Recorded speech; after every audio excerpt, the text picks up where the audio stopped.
The private jet slipped its moorings at Montecito's Santa Barbara Airport just after 2:17 a.m., its navigation lights cutting twin scars through the coastal fog. On board, a single passenger stared blankly at his phone, its screen illuminating a face etched with a fatigue that went far beyond a lack of sleep.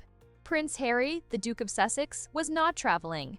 He was escaping. And the destination he'd chosen, the one place on Earth he'd spent the last 4 years publicly denouncing and privately grieving, told you everything you needed to know about the magnitude of the detonation that had just occurred in his life. This was not a royal engagement, not a charity summit, not a mediated family visit. This was an extraction, a tactical retreat from a marital front line that had just been vaporized by a single, earth-shattering leak from a concrete cell in Tallahassee, Florida. The call had come 3 hours prior. Not from a lawyer, not from a publicist, but from a palace intermediary whose voice Harry hadn't heard in years, a voice from a life he'd thought he burned to the ground. The message was stripped of all royal courtesy, reduced to a blunt, devastating summary. Ghislaine Maxwell is talking. She's provided logs. Flight logs. The Epstein flight logs. Meghan's name is in them. Multiple entries. The story breaks at dawn. Your father suggests you be on this side of the Atlantic when it does. The phone had slipped from Harry's hand. The Epstein flight logs. Not yacht photos, not whispered rumors from a decade-old party circuit. The logs. The meticulously kept, forensically analyzed, legally devastating manifests of the Lutetia Express, Jeffrey Epstein's private Boeing 727. A document that had already toppled billionaires, shamed academics, and ensnared a prince his own uncle, Andrew. It was the ledger of the damned, and according to the King of England himself, his wife's name was now inscribed within it. In that moment, the carefully constructed fortress of Harry's post-royal identity, the narrative of the righteous rebel, the protector of his besieged wife, the truth-teller fighting a corrupt institution, cracked and began to crumble into dust. Every fight with the press, every lawsuit, every damning interview with Oprah and Netflix, every word in Spare where he painted Meghan as the innocent outsider brutalized by his family, all of it was suddenly recast in the harsh, unforgiving light of a potential, monstrous lie. His mind, reeling, had grasped at technicalities. A name in a log is not an accusation. It's just a passenger manifest. But he knew with a sickening, institutional dread inherited from generations of Windsor crisis management that in the court of public opinion, proximity is guilt, association is conspiracy, and a name in those logs, next to those dates, traveling to that island, was a brand no amount of Californian wellness or PR spin could ever erase. He had turned to look at Meghan, asleep in their Montecito mansion, the woman for whom he had traded a crown, a country, and a family. Was she the victim he'd believed her to be? Or was she a stranger who had boarded a ghost plane from a past she had meticulously airbrushed from her autobiography? The question hung in the air, toxic and suffocating. He did not wake her. He packed a single bag. The silence of his departure was louder than any screamy match. Now, strapped into the leather seat of the Gulfstream, Harry scrolled through encrypted messages flooding in from what remained of his contacts in London. Each one was a piece of shrapnel from the impending blast. The first was a screenshot, grainy but unmistakable. A page from a digital log. Columns for date, aircraft tail number, origin, destination, passenger manifest. His eyes zeroed in on one line. Asterisk date May 15, 2013. Destination STT Steen 13. Thomas, U.S. Virgin Islands, the gateway to Epstein's private island, Little St. James. Ha ha! And there, halfway down the passenger list, between names of financiers and scientists whose reputations had long since been ruined, asterisk, M. Markle +1. Asterisk, the one was a depth charge. It implied a guest, an invite, a row beyond a random lucky +1. The next message was from a former palace press secretary, its tone chillingly devoid of emotion. The entries are multiple H, not just one poor judgment trip, a pattern. 2011, 2013, 14. They correlate with her Soho House ambassadorship periods and known Epstein-linked events in New York. Maxwell isn't just leaking, she's annotating, providing context. Context, the word was a knife. What context could Ghislaine Maxwell, the convicted procurer, the architect of the abuse, possibly provide about Meghan Markle? A third message, from a source within the FBI's New York field office, was the most clinical and therefore the most terrifying. Logs verified as authentic by our documents unit. Entries match other witness testimonies and credit card receipts for ground transport to the Teterboro airport where Epstein's plane was hangared. The evidence chain is solid. This is entering the official record. Official record. There it was. This was no longer tabloid fodder. It was entering the realm of federal investigations, civil lawsuits, and permanent Googleable history. It was the thing Harry feared most, a permanent, unerasable fact. His wife, the Duchess of Sussex, the self-proclaimed humanitarian and feminist icon, was a documented passenger on the Lolita Express. Multiple times. The justification engine in his mind, the one that had defended her against every slight for years, sputtered and failed. He couldn't blame the racist British press for fabricating federal documents. He couldn't accuse his family of jealousy over annotated flight logs. This was a different beast. This was evidence that spoke in the cold, hard language of dates, times, and coordinates. It connected her physically and transactionally to the epicenter of the most infamous sex trafficking ring of the 21st century. What did he know? And when did he know it? The questions from the script he just read echoed in his skull, now turned against him. Had she ever mentioned it? A casual, "Oh, I once flew on a private jet to the Caribbean for a party?" No. The story had always been the struggle, the audition grind, the suitcases, the rejection, the deal or no deal briefcase. There was no private jet chapter in her victim's memoir. As the plane pierced the Atlantic night, Harry wasn't just flying towards London. He was flying towards an inescapable verdict. The institution he'd scorned with its lawyers, its fixers, its centuries-honed ability to bury scandals in a vault of silence, was now his only potential lifeline. The irony was a taste of ashes in his mouth. He had abandoned the firm to protect his wife from its toxicity. Now, he was abandoning his wife to beg the firm for protection from her past. And what of Meghan? Alone in Montecito, she would wake to an empty bed and a world already on fire. Her silence, her team's inevitable statement denouncing invasion of privacy and unverified documents would ring hollow against the forensic specificity of a flight log. For Harry, the most haunting question was no longer about her past, but about their future. Can you look into the eyes of the person you love when you realize you've never truly seen them at all? The jet began its descent into a gray, rainy Heathrow. The fortress walls of his old life came into view. He had fled them to build a paradise. Now he was crawling back to them as the only possible bunker. The logs had not just leaked names, they had leaked truth. And that truth had just abandoned Meghan in California, leaving Prince Harry to face the ruins of his choices, utterly and completely alone. Heathrow's VIP suite, once a familiar haven, now felt like a holding cell. The air smelled of stale coffee and quiet desperation. Harry stood at the window, watching the rain streak the tarmac, his reflection a ghost superimposed on the gloom.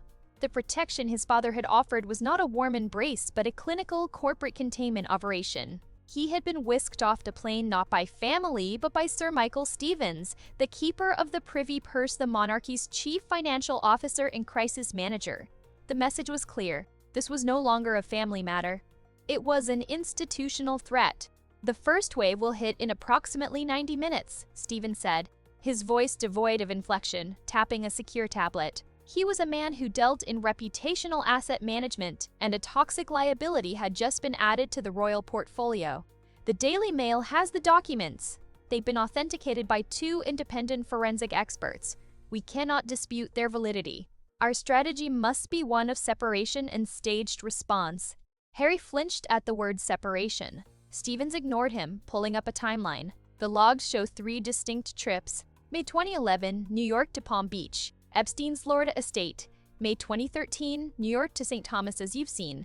October 2014, Los Angeles to New York, coinciding with a now infamous modeling scout party at Epstein's townhouse. Stevens looked up.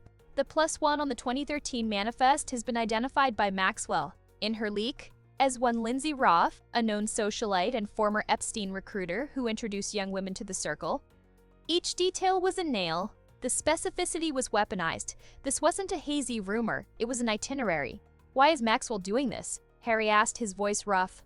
Leverage, or vengeance, or simply because she can, Stevens shrugged. She is serving a 60-year sentence. She has nothing left to lose, but she can still bestow misery. By tying a beloved progressive global figure to Epstein, she dilutes the unique infamy of her and her client's inner circle. It muddies the waters. If Saint Meghan was on the plane, how bad could the plane really have been? It's a psychological warfare tactic. And she's winning. The door opened, and a woman Harry had hoped never to see again entered, Samantha Cohen. The Panther, the Queen's former assistant private secretary and the most ruthless operative in the royal toolkit. She had helped engineer Megxit's terms. Now, she was here to manage its catastrophic fallout. The problem isn't the past, Harry, Cohen stated, dispensing with titles. It's the present deception. The +1 is the connective tissue that moves this from passenger to participant in the ecosystem. More damagingly, we have cross-referenced these flight dates with your wife's public diary and her own anecdotes. She slid another document toward him. In her The Tid blog entry from June 2013, she writes about a transformative, sun-drenched retreat to a private Caribbean isle where she found her voice. The date matches the St. Clate Thomas flight.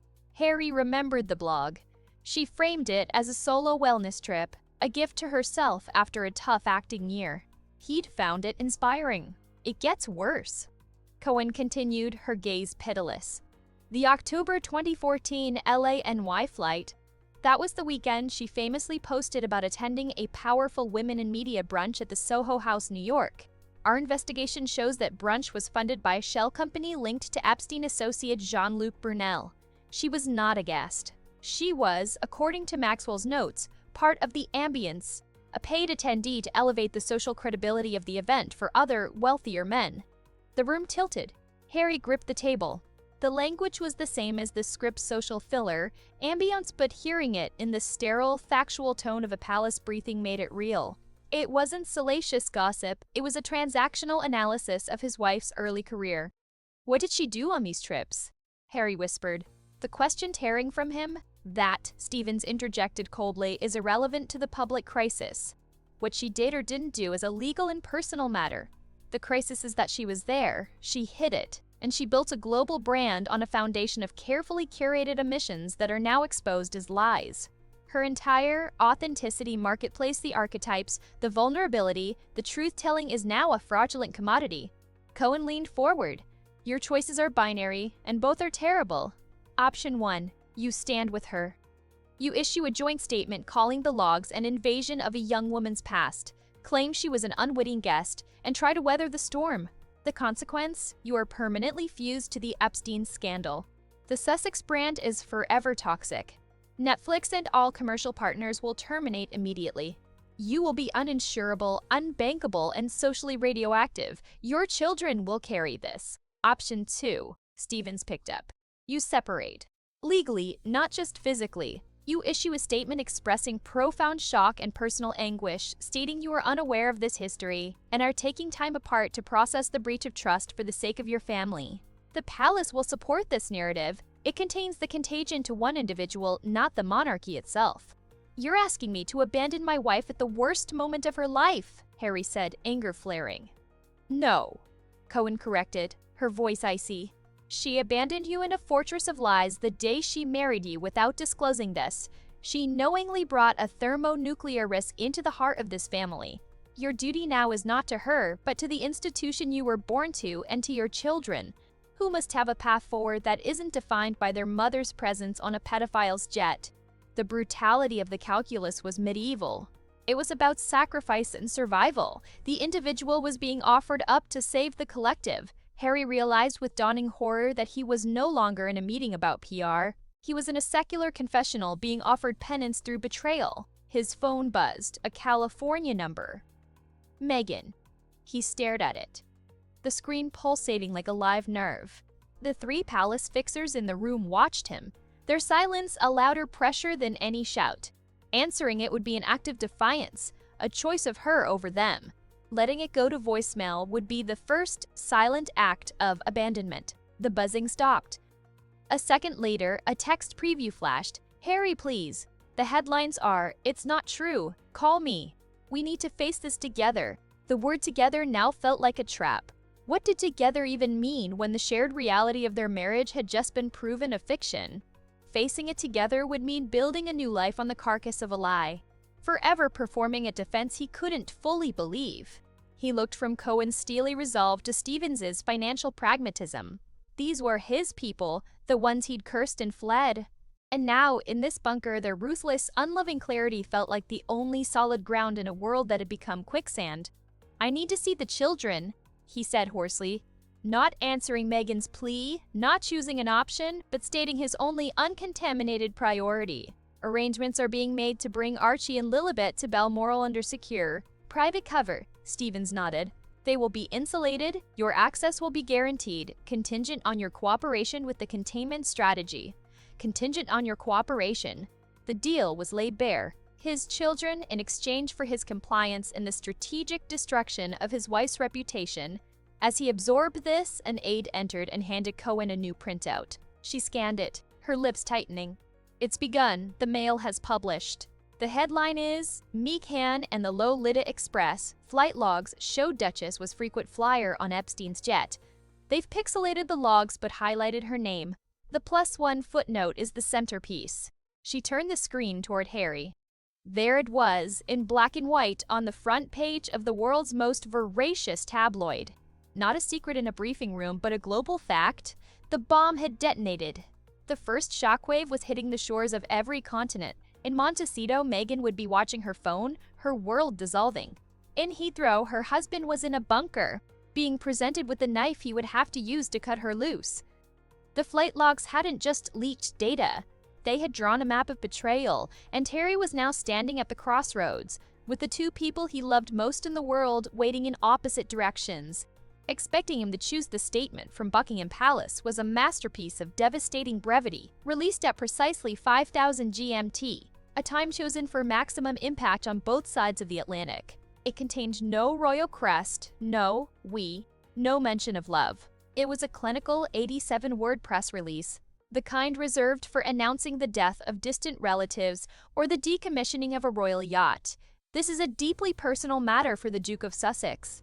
The revelations concerning the Duchess's past associations, of which he had no prior knowledge, have caused profound shock and distress. In light of these circumstances, the Duke has returned to the UK. He will be focusing entirely on the welfare of his children during this intensely difficult time. He asks that his family's privacy be respected as he navigates this private anguish." Every word was a scalpel. Asterisk. Deeply personal matter. Asterisk severed it from royal duty. Esther revelations, of which he had no prior knowledge. Asterisk painted him as the deceived fool, exonerating him through humiliation. Past associations, ask was the gentlest possible term for flights on the Lolita Express. Focusing entirely on the welfare of his children, was the killer Lyman noble father, shielding the innocent implicitly from the toxic parent. Private anguish was the final curtain, drawing a line between his suffering and her scandal. It was not an attack. It was a withdrawal of all support. It was the sound of a drawbridge being raised, with Meghan left on the wrong side of the moat. The palace hadn't condemned her. They had simply announced that Harry was now under their protection, from her. In Montecito, the silence from the Sussex office was deafening. There was no counterstatement, no fierce defense. The MAXWELL website went static. Their social media, usually a stream of curated optimism, was frozen. The machinery had seized. The brand was in cardiac arrest. Inside, sources would later say, Meghan was inconsolable and catatonic, not from the headlines, but from the unmistakable message of Harry's statement. "I believe the logs." Not you. Netflix issued its own terse comment within the hour. "Our production agreement with MAXWELL Productions is currently under review. We have no further comment at this time." The billion-dollar content creation empire had vaporized overnight. The phone did not ring from Dior, from Disney, from any of the citadels of commercial prestige. The currency of her influence, her story of resilience and truth, was now worthless, exposed as counterfeit. Back in the London bunker, Harry did not call. He powered off his personal phone, handing it to Michael Stevens like a surrendered weapon. He was taken to a safe house in nondescript Crown Estate property where his children would be brought. His duty, as defined by the firm, was now singular: to become a ghost, to disappear from the narrative and to let the story become exclusively about Meghan and the logs. By abandoning the fight, he was giving the scandal nothing to twin with. He was saving himself by letting her sink alone. And sink she did. The global conversation shifted irrevocably. It was no longer Harry and Meghan versus the palace. It was Meghan and Epstein. The jokes, the memes, the grotesque tabloid graphics of a plane with her face in the windows, it all solidified into a new permanent public truth. She was no longer a duchess or a humanitarian. She was a passenger on a ghost plane, forever frozen in that manifest, her Losh one a question mark echoing into infinity. Harry had not filed for divorce. He had done something more final in the modern age. He had allowed the institution to issue a press release that ended his marriage in the public eye. The private agony, the legal steps would come later, but the world understood the transaction. To protect the remnants of his lineage, his children's future, and his own fragile sanity from the vortex of her past, Prince Harry had done the one thing he swore he never would. He had chosen the institution over the woman. He had retreated into the ancient, cold shelter of blood and throne, leaving the architect of his escape, the woman he called his true home, exposed and alone in the blinding, unforgiving storm. The logs had been the evidence, but the statement was the verdict. And in that verdict, Prince Harry finally, definitively abandoned Meghan.